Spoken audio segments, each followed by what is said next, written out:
सुनाओ Bajaj housing finance limited. अब देखिए 136 रुपए 80 पैसे पर क्लोजिंग एंड हमारे सामने Q2 के नंबर आ चुके। नंबर बड़े ध्यान से पढ़ने पड़ेंगे बिकॉज ऑफ हमें देखना है कि ग्रोथ कितनी आई है क्वार्टर दर क्वार्टर बेसिस पर भी और ईयर ऑन ईयर बेसिस पर भी।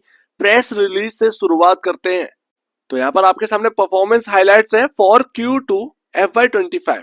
अब यहाँ पर असेट अंडर मैनेजमेंट ग्रो किया है 26%, जो कि पहुंच चुका है 1,02,570 करोड़ का यहाँ पर एज ऑफ सितंबर 2024। अगर आप यहाँ पर 2023 से कंपेयर करेंगे, यानी कि 2023 Q2 से कंपेयर करेंगे, तो 81,215 करोड़ का असेट अंडर मैनेजमेंट था। 1 लाख करोड़ के पार चला गया असेट अंडर मैनेजमेंट। ये बहुत ही अच्छी बात है। नेट इंटरेस्ट इनकम जो है वो Q2 FY25 की बनी है 13% इंक्रीज हुई है, 713 करोड़ रुपए पर पहुंच गया है। अगर आप देखें 632 करोड़ की जगह, जो कि Q2 FY24 से आपकी कंपैरिजन पर है। अब नेट एनपीए की जरा यहाँ पर देखते हैं, तो नेट एनपीए की स्थिति जो है वो क्वार्टर दर क्वार्टर बेसिस पर तो नहीं but year on year basis पर बढ़ी है। अगर आप देखोगे तो यहाँ पर net NPA and gross NPA जो है वो बढ़े हैं आपके। एंड यहाँ पर हमारे सामने दिख रहा है कि 0.29% का ग्रॉस एनपीए, नेट एनपीए आपका 0.12% आया है इस क्वार्टर में। पिछले साल इसी क्वार्टर में 0.24% का ग्रॉस एनपीए था।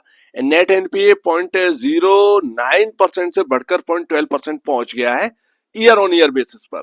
तो यहां पर अगर आप देखें बैंक्स हो या एनबीएफसी हो, नेट एनपीए ग्रॉस एनपीए की स्थिति जो है वो इंक्रीज हो रही है। अब जो इंपॉर्टेंट था हमने पढ़ लिया। देखिए अर्निंग पर शेयर जो बनता है वो हमारा क्वार्टर दर क्वार्टर बेसिस पर बढ़ता है। एंड यहाँ पर आपके सामने जो एक तेजी देखने को मिली थी, अफसोस है कि वहां से एक गिरावट आई है, बट 136 पर स्टॉक काम कर रहा है। फिर भी जो वैल्यू वैल्यू की बात आती है वो कितनी यहाँ पर ज्यादा कितनी कम है, तो हम समझते हैं तो 2,410 करोड़ का यहाँ पर जो टोटल इनकम निकल कर आई है इस क्वार्टर में। क्वार्टर दर क्वार्टर बेसिस पर कंपेयर करते हैं, वो ईयर ऑन ईयर बेसिस की हाईलाइट थी। क्वार्टर दर क्वार्टर बेसिस पर तो आपका जून का जो क्वार्टर है उसमें 2208.73 करोड़ रुपए का आपके सामने टोटल इनकम थी। 200 करोड़ का, मोस्टली 200 करोड़ का जंप हमें देखने को मिला है रेवेन्यू में। वहीं अगर आप प्रॉफिट आफ्टर टैक्स की बात करोगे तो 545.60 करोड़ का यहाँ पर जो है प्रॉफिट आफ्टर टैक्स निकल कर आया है।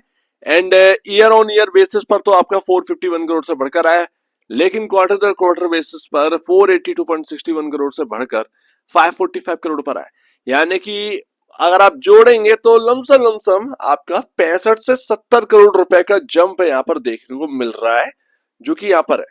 अब 65 से 70 करोड़ रुपए का प्रॉफिट आफ्टर टैक्स में जंप है, लेकिन वही बात है ना कि स्टॉक की जो वैल्यू की बात कर रहे हैं, मोस्ट यहाँ पर वैल्यूड स्टॉक है मार्केट के अंदर। अगर आप देखें हाउसिंग फाइनेंस के अंदर, तो उस हिसाब से उस लिहाजे से ये ग्रोथ कितना यहाँ पर मार्केट को पसंद आएगा ये देखने वाली बात हुई, क्योंकि 60-70 करोड़ का जंप है, यानी कि ऑलमोस्ट यहाँ पर आप देखें 12 से 13% का जंप हमें देखने को मिला है। अब यहाँ पर अर्निंग पर शेयर पहुंच गया है इस क्वार्टर में 0.69 की। ये सिर्फ इसी क्वार्टर का है, मैं जोड़ जाड़ कर बताता हूँ पूरे 4 क्वार्टर का। तो यहाँ पर आपको 2.08 का जो दिख रहा है वो यहाँ पर मैं आपको बता दूं कि एक क्वार्टर मिसिंग है, यानी कि दिसंबर 2023 का जो आपके सामने रिजल्ट है वो अपलोड नहीं हुआ है जगह जगह, जिसकी वजह से अब वो कंप्यूटराइज होते हैं ये अर्निंग पर शेयर। आपके सामने जो है वो जितने क्वार्टर दिखते हैं वो उसी को ऐड करके आपके सामने शो कर देते हैं।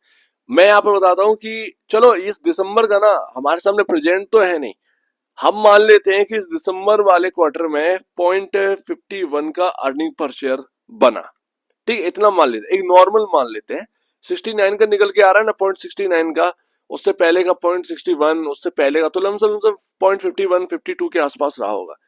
अगर मैं 0.51 यानी कि दिसंबर और उसके आगे आने वाले 3 क्वार्टर, ये करंट वाला भी जुड़ा हुआ है, उसको जोड़ देता हूं, तो यहाँ पर 2.38 का अर्निंग पर शेयर पहुंच गया। 2.38 का ईपीएस पहुंच चुका है, जिस हिसाब से अगर मैं 136 में इसका डिवाइड करूंगा तो मेरे को जो पी रेशियो मिलेगा वो 65.69 का जो देखने को मिल रहा है वो नहीं मिलेगा, मुझे देखने को मिलेगा 58.39 के आसपास का पी रेशियो। 58.39 का पी रेशियो पहुंच चुका है। इंडस्ट्री पी 20.37 पर है, अभी भी हाइयर है, लेकिन बहुत ज्यादा हाइयर साइड अब वो पी रेशियो नहीं रह गया। पहले बहुत हाई था, जब ये 180 189 पर था तब काफी हाई पी रेशियो वो वर्क कर रहा था, बट आज की डेट में इतना हाई पी रेशियो वो वर्क नहीं कर रहा है। मैं एक और बात यहां पर बता दूं कि इतना हाई पी रेशियो पर हुडको भी एक टाइम पर वर्क कर चुका है, हुडको। लेकिन यहां पर हुआ क्या है कि प्राइस टू बुक वैल्यू की जब बात आती है तो हुडको की इतनी प्राइस टू बुक वैल्यू नहीं होती है। 6.39 टाइम पर अभी भी प्राइस टू बुक वैल्यू है। ऑफ कोर्स आज की डेट में जो रिजल्ट आए बुक वैल्यू बड़ा होगा, अब उस बुक वैल्यू काउंट करना पड़ेगा। लेकिन जिस हिसाब से यहाँ पर बढ़ा है, ज्यादा से ज्यादा यहाँ पर 23 के अराउंड यहाँ पर जो ना बुक वैल्यू पहुंच गया होगा, इससे ज्यादा नहीं बढ़ा होगा। 23.30 के अराउंड पहुंच गया होगा। तो मोस्टली यहाँ पर आपका जो है 5.80 5.90 टाइम अभी भी प्राइस टू बुक वैल्यू 6.39 की जगह अगर हम मान लेते बुक वैल्यू जो है वो 23.50 के आसपास पहुंच गया, तो भी यहाँ पर 5.80 टाइम अभी भी प्राइस टू बुक वैल्यू होगा, क्योंकि इतना तो हो गई। तब भी यहाँ पर जो है ना काफी ज्यादा हाई है। लेकिन हाँ, ये एक अच्छी बात है कि हाँ भाई, कम से कम जो पीयर कंपैरिजन है उनके आसपास है। अच्छी बात यह है कि आपकी जो ग्रोथ है असेट में वो बहुत अच्छा है। Asset under management 1 lakh crore के पार कर चुके हैं, तो ये बहुत फास्ट यहाँ पर जो है ग्रो कर रहे हैं। ये एक अच्छी बात है। कुछ अच्छी बात है, कुछ खराब बात है। अच्छी बात है कि ग्रोथ बहुत अच्छी है। खराब बात यह है कि उतना यहाँ पर प्रॉफिट आफ्टर टैक्स नहीं बढ़ा है कि मतलब एक कंफर्ट आ जाए। लेकिन उम्मीद है कि आगे बढ़ेगा, उम्मीद है आगे बढ़ेगा। प्राइस करेक्शन हुआ है बिकॉज ऑफ मार्केट। मार्केट ने अपना यहाँ पर जो है ना एक तय कर लिया कि भाई साहब यहाँ पर जो है ना बजाज हाउसिंग फाइनेंस की प्राइस करेक्शन होनी है बिकॉज ऑफ वैल्यू की वजह से, तो वो वैल्यू कर दिया। अब वो लोग चिल्लाते रहेंगे कि बजाज का वैल्यू जो है ना वो हाई होना चाहिए, हाई होना चाहिए। वो मार्केट ने बिल्कुल रिजेक्ट कर दिया है, ये बात तो क्लियर है। एंड लास्ट तो यहाँ पर चार्ट पर क्या है, चार्ट पर कुछ नहीं भैया, वही मैंने आपको बताया ना कि 165 रुपए पार करना है। अच्छा रहा जो लोग सोच रहे थे ना उस वक्त कि जो आईपीओ वाले 50% या 40% शेयर बचा रखे थे, जब ये 139 140 का आपका जो है ना प्राइसिंग टूटी, क्योंकि 146 लो था आईपीओ की लिस्टिंग के बाद, ठीक है। 146 टूटा, 140 में टूटा, आप बाहर निकल गए। अच्छा रहा बाहर निकल गए। देखिए किस तरीके से बेवकूफ बनाया। 160 तक गए, उसके बाद दोबारा डाउन हो गया। यही चीज ऑपरेटर गेम होता है, ठीक है। अपने को बस ये ध्यान रखिएगा कि 165 क्रॉस करना है। अब इन रिजल्ट्स के बाद क्या होगा गॉड नोज, मुझे नहीं पता। सिंपल सी बात है, क्योंकि मार्केट में अगर आप देखें ग्रोथ नहीं है। बैंकिंग के जो रिजल्ट आए, कोटक महिंद्रा बैंक ले लीजिए, इवन कोई भी एनबीएफसी ले लीजिए, कोई भी एनबीएफसी उठा लीजिए, उनमें ग्रोथ नहीं है। बहुत ही छोटी मोटी ग्रोथ है, उनसे काम नहीं बनेगा। ये तो क्लियर बात है, ठीक है। बजाज हाउसिंग फाइनेंस का तो फिर भी यहाँ पर जो है आपका क्वार्टर दर क्वार्टर बेसिस पर जो प्रॉफिटेबिलिटी है वो 13% या 12% के आसपास की ग्रो कर रही है। बहुत सारी कंपनीज की तो इतनी भी ग्रो नहीं कर रही है। सो दैट ये एक बात है।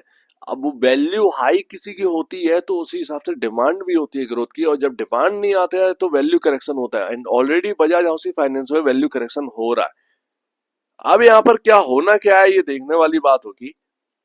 बट यहाँ पर ना फिर भी 1 लाख करोड़ के आसपास का मार्केट कैप रह गया। बाई चांस कि मार्केट में ना तो बैंक के रिजल्ट अच्छे आ रहे, सभी 52 वीक लो पर घूम रहे हैं बैंक्स।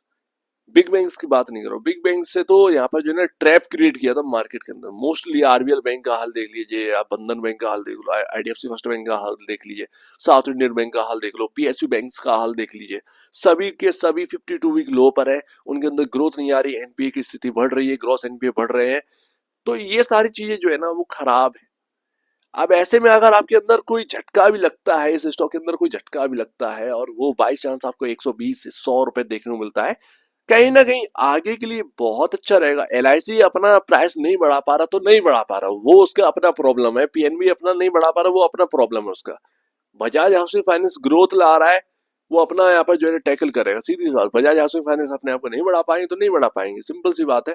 लेकिन एलआईसी और पीएनबी को देखकर बजाज हाउसिंग फाइनेंस को तय करना ये शायद थोड़ा सा गलत भी हो जाएगा, और कई हद तक ठीक भी है। लेकिन ये गलत इसलिए हो जाएगा कि भाई वो स्टॉक चल ही नहीं पा रहे, उनका अपना कुछ प्रॉब्लम है, पता नहीं क्या है, लेकिन कुछ प्रॉब्लम है जिससे वो उलझे हुए हैं, नहीं निकल पा रहे। इवन मार्केट के अंदर कहीं ना कहीं कुछ खराब चल रहा है। आरबीआई वैसे भी यहाँ पर आकर हाउसिंग फाइनेंस के ऊपर बहुत कुछ बोल चुके हैं, एनबीएफसी इस पर बहुत सारे एक्शन ले चुके हैं। ऐसे में डर तो है कहीं ना कहीं मार्केट के अंदर, कुछ ना कुछ तो पक रहा है जिसकी वजह से कुछ ना कुछ प्रॉब्लम है। 52 वीक लो पर घूम रहे हैं स्टॉक, ये अच्छी बात नहीं है, ये अच्छी बात नहीं है। सो लेट्स सी, देखते हैं यहाँ पर क्या रहता है, कल के दिन सिनेरियो क्या बनता है। बजाज हाउसिंग फाइनेंस का रिजल्ट हमारे सामने, रिजल्ट है बहुत ही ठीक है, बहुत बहुत बहुत ठीक नहीं कह सकते, लेकिन बहुत ही ठीक है, अच्छा रिजल्ट है, प्रॉब्लम बहुत ज्यादा नहीं है। लेकिन हाँ, ग्रोथ एक्स्ट्रा ऑर्डिनरी ग्रोथ नहीं है, वो एक्स्ट्रा ऑर्डिनरी ग्रोथ शायद धीरे धीरे आएगी, क्योंकि अभी समय ही कुछ ऐसा चल रहा है कि कोई ग्रोथ ला ही नहीं पा रहा है। उसमें 12-13% ग्रोथ आप ला रहे हैं प्रॉफिटेबिलिटी में, वो एक अच्छी बात बन जाती है, वो एक अच्छी बात दिखती है। तो ये बात है। सो उम्मीद है, शायद टाइम टाइम देना पड़ेगा, कहीं ना कहीं टाइम देना पड़ेगा इस स्टॉक को मेरे ख्याल से।